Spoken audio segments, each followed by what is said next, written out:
Mga dapat mong malaman tungkol sa dyspepsia at kung paano ito magagamot. Ang dyspepsia o indigestion ay isang pangkaraniwang kondisyon na nagdudulot ng mga sintomas tulad ng pagsusuka, pananakit ng tiyan, diarrhea at pangangasim ng sikmura o heartburn. Napipigilan nito ang wastong pagtunaw ng pagkain.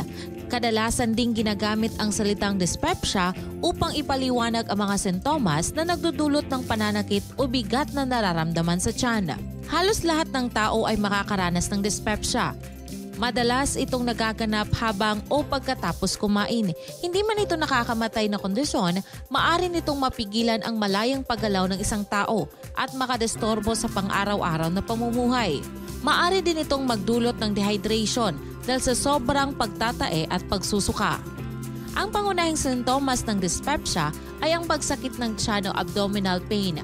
Maaari ring makaranas ng iba pang sintomas ang taong may dyspepsia: pagbigat ng pakiramdam matapos kumain, pagsusuka, pagtatae, pamamaga ng tiyan, pagkawala ng gana, pangangasim ng sikmura, maasim at maalat na lasa sa bibig at pagdighay.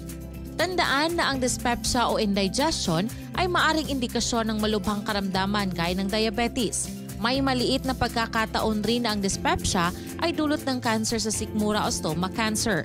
Ugaliin din ng nguyain ng husto ang kinakain. Ang mga hakbang na ito ay nakakatulong upang mapigilan ang pagpasok ng hangin at mabawasan ang bigat na nararamdaman ng sikmura sa pagtunaw ng pagkain. Isa rin sa makakatulong sa dyspepsia ay ang pag-undergo ng vitamin C IV infusion at pagsunod sa 7 days cleansing program ng Doc Alternativo. Pakinggan natin si Mr. Francis Juan kung saan hindi niya maipaliwanag kung ano yung sakit na meron sa kanyang tiyan. Ngunit ngayon ay gumaling dahil sa pagsunod sa 7 days cleansing formula ng Doc Alternativo. Pakinggan natin. Sir, maayong adlaw. Kumusta sir ang atong gibati karon nga nakasunod ka sa 7 days cleansing program? Ada ko kayo ka saban oy. Wala magkumugtuo maabot ko ron. Sa una sir, unsay magibati sa wa pa ka mo dool sa Doc Alternativo? Naano ko yung gibati nga medyo maghilak akong tiyan, pero sa una sa wala pa ko magpa-cleansing, magbalik-balik ko atong tambal dali. Kadaghan ako nagbalik oy, pero wala gyud. Pero pag pa-cleansing na nako, lain ang ipaminaw nako kontra atong una. Pero karon na noon dili pa magit siya nga maingon akong 100%, pero sa mga 100 siguro, mga 90 siguro. Okay. Ang kausbawan o ang kausaban sa imong gibati. Okay. Sir, unsa may imuhang mga naagian sir nga mga naadto ba ka og doktor, nagpa-check up, unya inom kag mga tablitas ano? Ya, wala gyud matanggal. Wala. Sa mo tinuon, natuwad na magani hinuon ko nga nagpaampo na ko sa kung ana kay batasan na namon bunagin nga magpaampo mi. Okay. Maglisod ang lawas. Nya kauna-una pa man nga mabalik ko din sa Doc Alternativo. Mo to balik ko diri nga kulangan ko kwartato. Mo nang naluwas ko na. Ni awa kong to buhi ko ron. Atong panahon na gyud. Kahilak ko mga atong panahon na diri. Na emosyon ko tong mayo. Kay wagi ko kasabot sa kong kagalingon. Ako giliba diri ingnat na mga dawaton na ako mamatay basta dili lang sakit. Oo.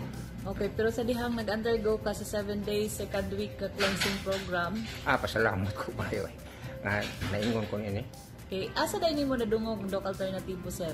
Dugay na, 2016 pa ko diri. Ang ako rong masulti, kung naa sila'y labi nagig para sa akong gibati kanina sa akong tiyan, kung gini, tagkan, bati ng high blood, sa akong, kiligan kong tiyan numero 1 gini, sakit, bahala na ng uban nga, dili sakit kiligin tiyan mo yung atake, dili nagig kong magtuo nga, maluwas pa ko, pero pinagay diri sa tambal, sobra dili matalitok akong salamat. Ako di ay Francisco Juan nga nagpuyo ko sa saktong address Tunggu Banilad, Cebu City.